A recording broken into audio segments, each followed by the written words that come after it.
What's up guys, Sam Luca here with your Tuesday, February 26th Wachusett Mountain Snow Report Update.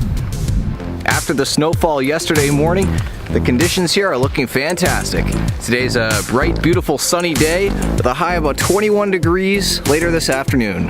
It's still a little windy from yesterday, but it's starting to die down. Today we have about 10 to 20 mile per hour variable wind conditions. Today on the mountain we have 25 open trails and 5 lifts running. The snow's conditions are machine groomed and variable. Registration for the Ralph Crowley Classic and New England Masters race is now open. Happening Friday, March 1st. You can register at the customer service desk. That's all I have for the snow report for today. I'm Sam Luca and I'll see you guys on the slopes.